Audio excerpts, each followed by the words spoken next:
요한계시록 강해 34번째 시간 시작하겠습니다.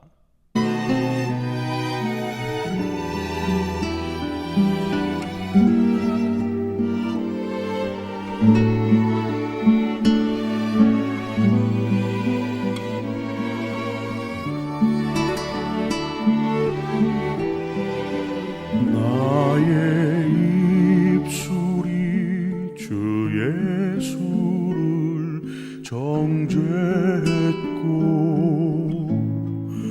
나의 눈길은 주의 모습 외면했네. 나의 마음은 십자가 공로 져버렸으니 나는 주를 볼 수 없는 죄인. 나의 완악한 마음이 채찍이 되고 나의 더러운 혀는 못자국이 됐네. 나의 마음은 주님의 사랑 외면했으니 나는 주를 만질 수도 없네. 주가 나의 못자국과 채찍질로 인하여 멸시와 고초친이 담당하셨네. 나의 죄로 인하여 십자가를 지셨네. 내가 주님을 버렸나이다. 주여 나의 죄악을 용서하소서.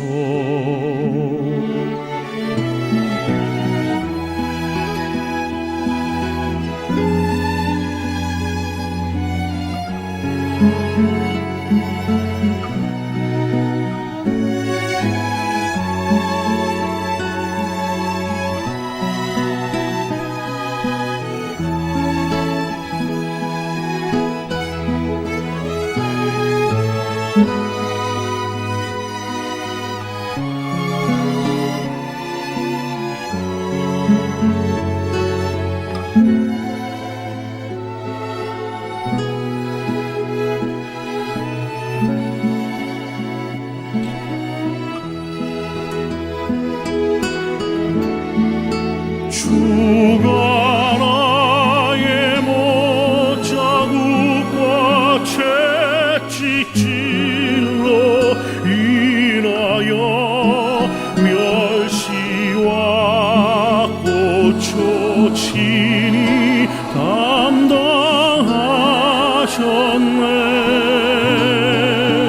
나의 죄로 인하여 십자가를 지셨네. 내가 주님을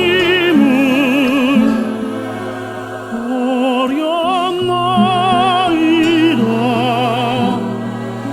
주여 나의 죄악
기도드립니다. 주님, 우리의 눈을 밝혀주시옵소서.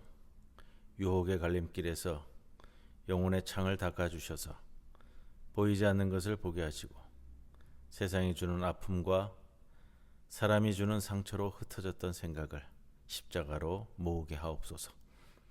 흘리신 보혈을 의지하오니 마비된 영적인 감각과 두려움에 떠는 자아를 깨워주시고 은혜에 목마른 심령을 보혈로 적셔 주시옵소서.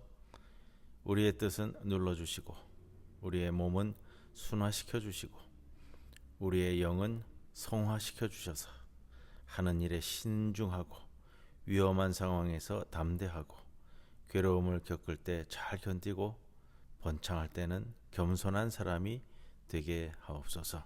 사순절 5째 주간을 보내고 있습니다. 우리의 몸과 마음 모든 것이 주님께로만 향하게 하옵소서. 예수님의 이름으로 기도드리옵나이다. 아멘. 353장 찬송드립니다.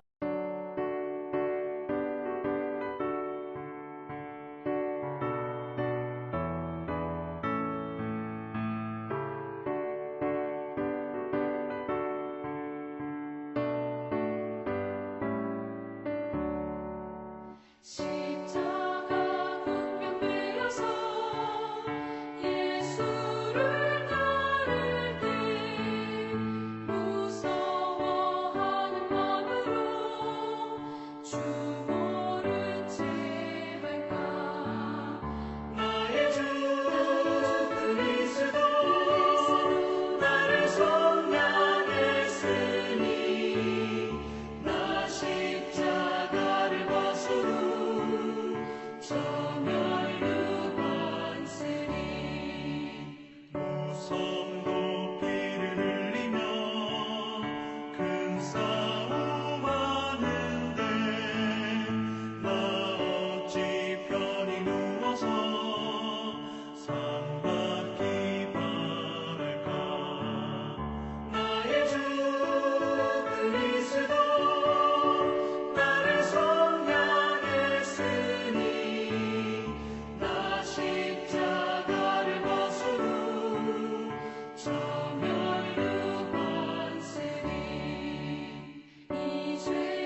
요한계시록 강의 오늘은 17장 7절에서 18절까지의 말씀 함께 봉독하고 말씀 나눕니다. 17장 7절입니다. 천사가 이르되 왜 놀랍게 여기느냐? 내가 여자와 그가 탄 7머리와 10뿔 가진 짐승의 비밀을 내게 이르리라. 내가 본 짐승은 전에 있었다가 지금은 없으나 장차 무적행으로부터 올라와 멸망으로 들어갈 자니 땅에 사는 자들로서 창세 이후로 그 이름이 생명책에 기록되지 못한 자들이 이전에 있었다가 지금은 없으나 장차 나올 짐승을 보고 놀랍게 여기리라. 지혜 있는 뜻이 여기 있으니 그 7머리는 여자가 앉은 7산이요 또 7왕이라. 5은 망하였고 하나는 있고 다른 하나는 아직 이르지 아니하였으나 이르면 반드시 잠시 동안 머무르리라. 전에 있었다가 지금 없어진 짐승은 8째 왕이니 7 중에 속한 자라. 그가 멸망으로 들어가리라. 내가 보던 10뿔은 10왕이니 아직 나라를 얻지 못하였으나 다만 짐승과 더불어 임금처럼 한동안 권세를 받으리라. 그들이 한 뜻을 가지고 자기의 능력과 권세를 짐승에게 주더라. 그들이 어린 양과 더불어 싸우려니와 어린 양은 만주의 주시요 만왕의 왕이시므로 그들을 이기실 터이요 또 그와 함께 있는 자들 곧 부르심을 받고 택하심을 받은 진실한 자들도 이기리로다. 또 천사가 내게 말하되 내가 본 바 음녀가 앉아있는 물은 백성과 무리와 열국과 방언들이니라. 내가 본 바 이 10뿔과 짐승은 음녀를 묘하여 망하게 하고 벌거벗게 하고 그의 살을 먹고 불로 아주 살을 이리라. 이는 하나님이 자기 뜻대로 할 마음을 그들에게 주사 한 뜻을 이루게 하시고 그들의 나라를 그 짐승에게 주게 하시되 하나님의 말씀이 응하기까지 하심이라. 또 내가 본 그 여자는 땅의 왕들을 다스리는 큰 성이라 하더라. 네, 오늘 이제 34번째 시간 오면서 17장 음녀에 대한 이제 뒷부분 말씀을 나누고요. 이제 다음 주에는 또 18장 들어갈 텐데 오늘 여기에서 7절 이하에서 좀 정리를 하고 가야 될 것들이 있습니다. 그것은 이런 좀 고난과 권고함 속에서도 이제 마지막에 되는 것은 모든 것은 이제 하나님의 섭리 안에 가운데 있다라는 것을 우리들에게 좀 일러줄 텐데 오늘도 지난 시간과 마찬가지로 한 절 한 절 좀 읽어가면서 좀 주의를 좀 해드리려고 합니다. 7절 그 여자는 7머리와 10뿔 가진 짐승을 타고 있었다. 천사가 그 여자를 보고 놀라워하는 요한에게 와서 왜 놀랍게 여기느냐라고 물으면서 그 여자의 비밀과 그 짐승의 비밀을 밝혀주겠다고 말했습니다. 7머리는 로마의 7 왕들을 상징하고요. 10뿔은 그들의 지배 아래 있었던 식민지 왕들을 뜻하는 상징적 표현입니다. 이 여자는 지난주에도 나눈 말씀이지만 로마 제국의 경제적 차원을 은유적으로 상징하고 있고요. 짐승은 로마 제국의 정치적 군사적인 차원을 표하고 있다. 이 말씀을 왜 드리냐면 이제 다음 주에 나눈 말씀에서는 그 로마의 이제 경제적인 차원의 이 착취에 대한 말씀들을 볼 수 있기 때문에 오늘 여기에서도 이 여자로 상징되고 있는 것은 경제적인 차원, 짐승으로 상징되고 있는 것은 로마 제국의 정치적인 군사적인 차원이다라는 것을 우리가 좀 기억하고 나아가야 됩니다. 8절에 내가 본 짐승은 전에 있었다가 지금은 없으나 장차 무적행으로부터 올라와 멸망으로 들어갈 자니. 천사는 창세 이후로 생명책에 이름이 적혀 있지 않은 땅에 사는 자들, 곧 짐승의 숭배자들은 이전에 있었다가 지금은 없으나 장차 나올 짐승을 보고 곧 놀랍게 여기리라 라고 예언하고 있습니다. 짐승이 누구냐? 로마의 정치적인 정치적인 군사적인 면을 상징적으로 표현한다라고 말씀을 드렸었는데 또 뭐 짐승이 뭐 무적행으로부터 나왔다 들어왔다 뭐 이렇게 표현을 쓰니까 이 부분이 누구냐라는 것이 이제 신학적으로도 많이 논의가 됐었습니다. 그래서 자살해서 죽었지만 네로 황제가 그 짐승이다. 또 당시에 이 네로 황제의 이렇게 이제 네로가 자꾸 언급되는 이유는요. 네로 황제 때의 이 초대교회에 대한 박해가 심했기 때문에 네로가 이게 환생해서 다시 태어나면 굉장히 그 어려움에 또 처할 수 있다라는 이 사고 방식이 팽배했잖아요. 그래서 네로가 환생해서 다시 왕권을 되찾을 것이라는 이 네로 환생설이 당시 소아시아 지역에 많이 좀 퍼져 있었습니다. 그래서 이 짐승이 다시 돌아올 네로를 가리킨다라고 해석도 되어졌었는데 요즘은 뭐 그 해석은 잘 사용하지는 않습니다. 이제 뒷부분에 다시 나올 거니까 제가 여기서 이 부분은 여기서 좀 접고요. 9절에 지혜 있는 뜻이 여기 있으니 그 일곱 머리는 여자가 앉은 일곱 산이요. 여자는 로마를 상징하고요. 짐승의 일곱 머리는 로마의 일곱 왕들을 상징합니다. 실제로 로마가 테베라 강가의 7개의 산 위에 세워진 도시다 라는 것을 우리가 상징적으로 알 수 있습니다.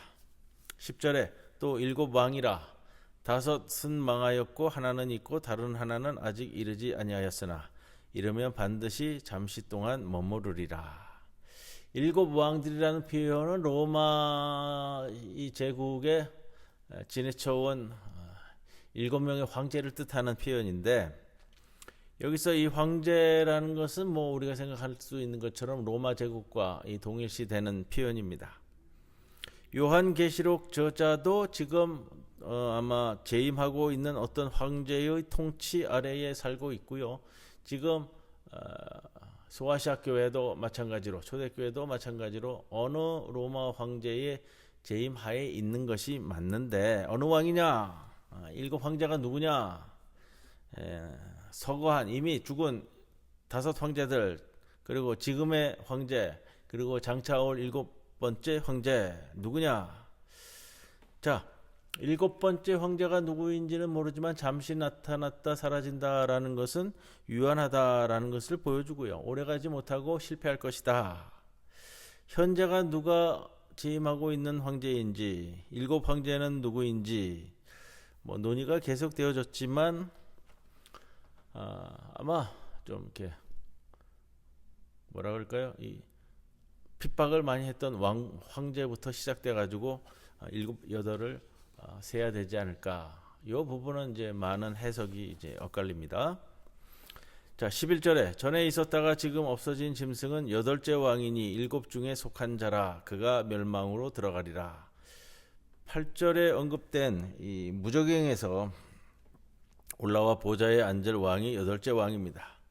7째 왕이 잠시 보좌에 올랐다가 실패한 후에 8째 왕이 나타나서 7이 되려고 하지만 그러나 그도 그것을 이루지 못하고 맙니다. 왜냐하면 능력면에서 그 역시 앞에 7 왕과 마찬가지이기 때문에 그렇습니다. 현재 재임하고 있는 황제가 강력하지만 그러나 그의 능력은 7, 8째까지 가는 과정 중에 6번째에 불과하다. 짐승은 과거의 5번의 실패와 또 미래 또 한 번의 실패 사이에 있는 6이라는 숫자, 6이라는 숫자는 항상 이 로마 사회에서 이게 좀 불완전 숫자로 표현되는 상징을 갖는데 8째 왕이라는 것은 7이 되지 못한 왕 중에 하나. 그렇기 때문에 어느 왕도 완전성을 뜻하는 7이 되지 못한다. 그 7명이 누구냐? 8번째는 누구냐? 이것이 중요한 것이 아니고요. 여기서 표현하는 것은 또 어떤 특정한 왕을 가리키기보다는 로마 제국 자체가 조만간에 망할 수밖에 없는 불완전한 제국이다라는 것을 의도적으로 나타내는 표현입니다. 왜냐하면 완전성을 상징하는 7 숫자를 통해 그것을 채우지 못한 어떤 왕도 완전하지 못하다. 그 다음에 이 결론적으로 얘기하는 건 그래. 역사의 주인은 황제가 아니라 이제도 있고 전에도 있었고 장차 올 자요 전능한 자이신 항상 임재하시는 역사 안에 항상 임재하시는 하나님. 이게 요한계시록이 처음 시작되는 1장 8절에 이제도 있고 전에도 있었고 장차 올 자요 전능한 자. 역사 안에 항상 임재하시는 분. 이 표현이 우리에게 주는 겁니다. 12절에 로마는 식민지의 토착 지배자들과 함께 동맹을 맺었습니다. 그 이제 열 왕으로 표현되고 있는데 내가 보던 열불은 열 왕이니 아직 나라를 얻지 못하였으나 다만 짐승과 더불어 임금처럼 한동안 권세를 받으리라. 짐승의 열불은 이제 로마 제국의 일부가 되어버린 식민지의 왕들을 상징하는 표현입니다. 열이라는 숫자는 이 꽉 찼다 전체성을 의미하는데 열왕이라는 것은 어느 나라 누구 어느 나라 누구 어느 나라 누구라는 것보다는 로마의 지배를 받는 모든 왕을 뜻하는 표현입니다. 아직 나라를 얻지 못했다라는 것은 로마에 의해서 지배를 받는다, 왕권을 뺏겼다 이렇게 볼 수 있고요. 다만 자율적으로 통치할 수 있는 왕국이 주어진 것은 아니지만 로마와 맺은 동맹 관계를 통해서 또 로마의 충성을 서약함으로써 한동안은 왕 같은 권위를 보장받았습니다. 물론 그 대가는 자신의 백성들을 고혈을 짜세요. 고혈을 짜서 이제 세금을 바쳐야 되고 조공을 바쳐야 되는 것이고요. 그러나 이들의 권위도 오래 지속되는 권위가 아니라 일시적인 것이다 라는 것을 오늘 말씀이 강조해 줍니다. 13절 그들이 한 뜻을 가지고 자기의 능력과 권세를 짐승에게 주더라. 열 왕은 자신의 능력과 권세와 모든 것을 짐승에게 양도했습니다. 그럼으로써 자신의 주체성은 상실되는 것이고 짐승의 조종을 받을 수밖에 없는 객체가 되는 것. 로마의 조종을 받을 수 없는 식민지 왕의 한계를 이야기해 주는데 로마에 대한 충성 서약을 통해서 이 열 왕은 이미 짐승의 일부가 되었다라는 겁니다. 14절에 그들이 어린 양과 더불어 싸우려니와 어린 양은 만주의 주시오 만왕의 왕이시므로 그들을 이기실 터이요 또 그와 함께 있는 자들 곧 부르심을 받고 택하심을 받은 진실한 자들도 이기리라.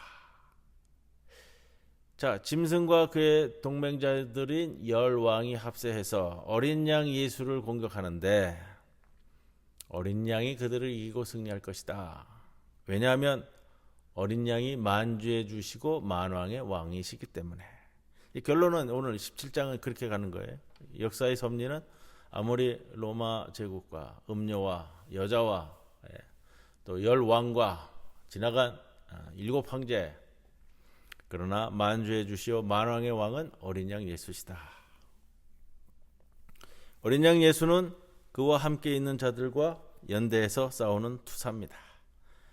그와 연대하여 함께 싸우는 부름을 받은 자, 택함을 받은 자, 진실한 자 역시 짐승과 짐승의 동맹자들을 이기고 승리할 것이다. 이게 이제 로마 제국 하에서 타나파에 있는 초대교회에 주고 있는 메시지잖아요. 어린 양과 연대한 자들의 승리.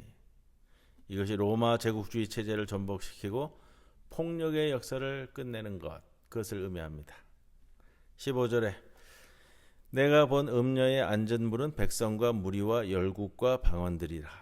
여기서 이제 물이라고 표현되는데 로마의 바다라고 얘기할 수 있는 당시에는 이제 지중해를 이야기하는 표현입니다. 지중해는 말 그대로 땅 지자에다가 가운데 중자, 땅 가운데에 있는 바다가 지중해잖아요.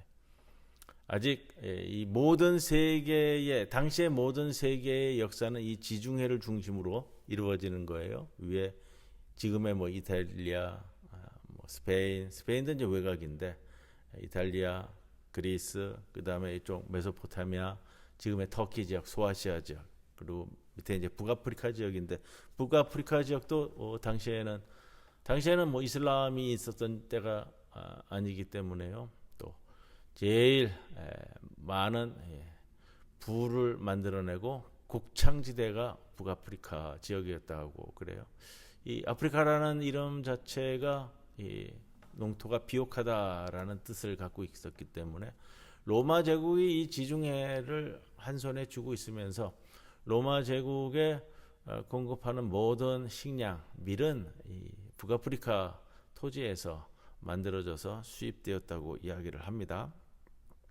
자, 그런데 이제 여기 음료가 앉아 있는 음료가 앉아 있는 그러니까 로마가 차지하고 있는 지중해, 백성과 무리와 열국과 방언들이니라 이렇게 표현되는데, 백성과 무리와 열국과 방언들, 이것은 로마의 식민지로 전락한 여러 나라와 민족들을 가리키는 이 관습적인 용어였다고 합니다. 자, 지중해를 왜 갑자기 튀어나왔느냐? 이게 이제 우리 이제 18장 다음 주에 나가면은 이제 경제적인 문제에 있어서 다룰 건데, 동방에서는 뭐 지금 이란 이라크 지역, 메소포타미아 지역에서 물건이 수입이 돼가지고 대상들을 통해서, 육로를 통해서 이게 흘러 지금의 터키 이스탄불을 넘어서 이제 다메섹을 지나 이스탄불을 지나 안디옥을 지나 그리스를 지나 로마까지 들어오는 거예요. 시간과 비용이 참 많이 듭니다. 양도 대상이 움직이니까 많을 수 없고요.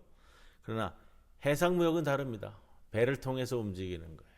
로마에서부터 각지까지 움직이면, 그리고 아프리카에서 이제 미국들을 다 이제 수입해 올라가고, 해상무역을 장악한 로마, 이거는 다른 어느 나라보다 유리한 위치에 있는 거고요. 모든 군사력은 경제적인 것이 뒷받침되지 않으면 군사력을 유지하기가 어렵습니다.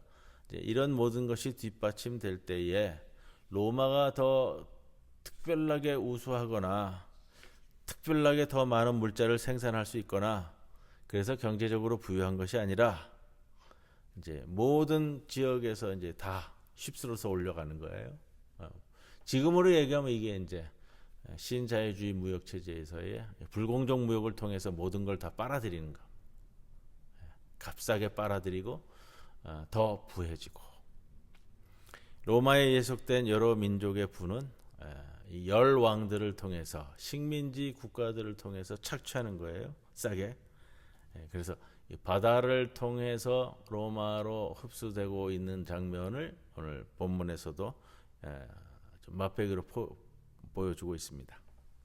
16절에 천사는 요한에게 음녀가 겪을 비참한 운명에 대해서 말합니다. 내가 본 바 이 열불과 짐승은 음녀를 미워하여 망하게 하고 벌거벗게 하고 그의 살을 먹고 불로 아주 사르리라.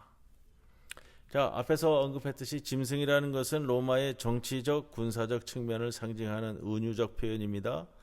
음녀는 로마의 경제적인 측면을 상징하는 은유다라고 말씀드렸습니다. 열불은 조공을 바치는 열나라, 그러니까 모든 식민지의 왕들을 뜻하는데, 열불과 짐승은 불가분의 관계였던 음녀에게 이제 등을 돌린다, 이런 표현이에요 오늘. 그래서 음녀가 그들에게 미움을 받고 여신의 지위를 박탈당하고 옷이 벗겨져서 나체가 되고, 그리고 마지막으로 불태워 죽임을 당한다. 로마의 경제가, 로마의 정치, 군사적 보호, 식민지 왕들의 조공과 협력, 이런 가운데서 번영했지만 이제 자체적인 모순과 갈등으로 인해서 파멸될 것을 보여줍니다. 이게 2000년 전 계시록이지만 당시 사회 정세적인 것들을 꿰뚫고서 표현하고 있는 것, 요즘으로 얘기한다면 이 지구상의 신자유주의 체제에서의 불공정 무역을 통한 계속해서 가난해지는 이 제3세계, 계속해서 부해지기만 하는 제1세계, 이런 관점을 그대로 투영한다고 보면요, 요한계시록이 2025년에 이러한 면에서 또 새롭게 우리에게 다가올 수가 있습니다. 이 부분이요, 이제 음녀라고 이제 여자로 표현되잖아요. 여자로 표현되고, 자, 뭐 지위를 박탈당하고 옷이 벗겨져서 나체가 되고 마지막으로 불태워 죽임을 당하는데, 이제 여자로 표현되면서 이제 이런 표현들이 오다 보니까 여성 신학하시는 분들이 이렇게 음녀가 끔찍스럽게 폭력을 당하는 모습을 요한계시록 저자도 가부장적인 관점에서 너무 표현하고 있는 것이 아니냐, 무의식적으로 수용하고 있기 때문에 그렇게 표현하고 있는 것 아니냐, 이렇게 비판을 하기도 합니다. 물론 그 비판이 맞을 수도 있겠어요. 이 여자가 당하는 폭력으로서 이렇게 이거 비유해서 이렇게 표현한다. 요한계시록 저자도 무의식적으로 담고 있는 사고가 그렇기 때문에 그런 것 아니냐. 자, 뭐 그 말도 뭐 100%는 아니더라도 수긍이 갈 만한 의미다라고 생각도 하고요. 그러나 또 이런 면에서 또 이렇게 생각을 해봅니다. 지금 음료는 로마의 경제적인 면인데, 자 반대로요. 로마의 압제자들에 의해서 온갖 수치를 당해온 식민지 여성들의 박해, 식민지 여성들의 수모와 분노와 복수에 찬 마음, 이것이 반대로 반영된 표현으로서는 우리가 볼 수 없을까? 물론 저는 그 부분에 있어서는 동의를 합니다. 자, 약자들의 저항의 마지막 형태가 바로 이걸 이렇게 치환시켜서 표현하고 있는 부분. 그런 면으로서 더 의미 있는 표현으로 우리가 받아들일 수 있지 않을까? 저는 그렇게 좀 제안하고 싶습니다. 자, 17절. 이는 하나님이 자기 뜻대로 할 마음을 그들에게 주사 한 뜻을 이루게 하시고 그들의 나라를 이 짐승에게 주게 하시되 하나님의 말씀이 응하기까지 하심이라. 자, 이제 결론으로 17장이 이제 결론 부분으로 오는데 17절 18절이요. 예. 요한계시록 저자는 열 왕들이 한 뜻을 가지고 자기 능력과 권세를 짐승에게 바친 것, 결국은 하나님의 뜻에 의한 것이다, 이렇게 주장하고 있습니다. 음료의 파멸도 우연에 의한 것이 아니라 하나님의 뜻에 의해 이루어지는 것이다. 짐승과 열 왕이 서로 협력해서 연대 활동을 하는 것은 한시적일 것이다. 왜냐하면 그들의 활동은 음료의 파멸을 목표로 삼는 하나님의 말씀이 응하기까지에 제한되기 때문이다. 지금은 음료가 파멸하지만 그 다음에는 짐승이 파멸할 것이고 그에게 예속된 열 왕이 파멸될 것이다는 것을 메시지로 보여줍니다. 18절. 내가 본 그 여자는 땅의 왕들을 다스리는 큰 성이라 하더라. 마침내 천사는 요한에게 이 여자의 비밀을 밝혔습니다. 그 여자는 땅의 왕들을 다스리고 있는 로마다. 큰 성은 로마의 별칭인 바벨론을 가리킵니다. 성이라고 헬라어 폴리스가 쓰이는데요. 도시와 국가를 모두 기원후 1세기에는 공이 표현하는 단어였다고 그래요. 그래서 로마는 도시 자체를 뜻하기도 하고 그 도시의 지배 체제를 뜻하기도 하고, 그리고 결국은 로마 제국의 권력 체제를 의미한다. 이것을 통해서 이제 파국이 어떻게 흘러가는가 하는 것을 우리들에게 보여줄 것입니다. 다음 주는 이제 18장 말씀을 이제 바벨론의 멸망, 패망이라는 이제 제목으로 말씀이 나가는데, 그의 사회 경제적 상황을 우리들에게 보여주는 구절들이 많아서요. 상당히 좀 의미 있게 또 상징적으로 잘 살펴볼 수 있습니다. 다음 주에 18장 이어서 말씀 나눕니다. 찬송가 355장 함께 찬송 드립니다.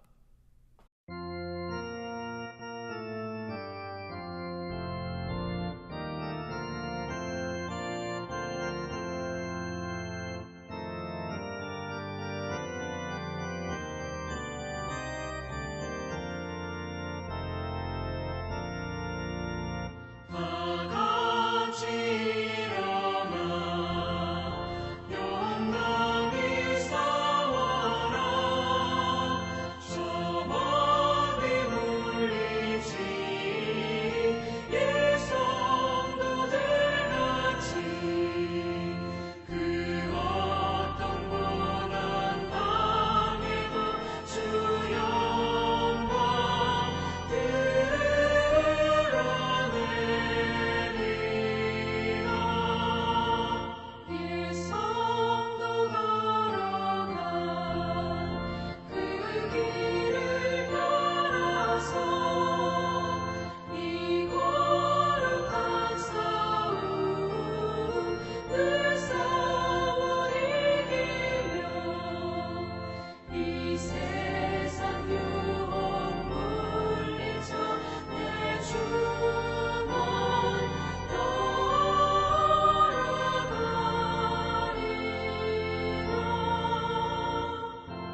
주님 가르쳐 주신 기도 함께 기도드립니다. 하늘에 계신 우리 아버지여, 이름이 거룩히 여김을 받으시오며 나라가 임하시오며 뜻이 하늘에서 이루어진 것 같이 땅에서도 이루어지이다. 오늘 우리에게 일용할 양식을 주시옵고 우리가 우리에게 죄 지은 자를 사하여 준 것 같이 우리 죄를 사하여 주시옵고 우리를 시험에 들게 하지 마시옵고 다만 악에서 구하시옵소서. 나라와 권세와 영광이 아버지께 영원히 있사옵나이다. 아멘.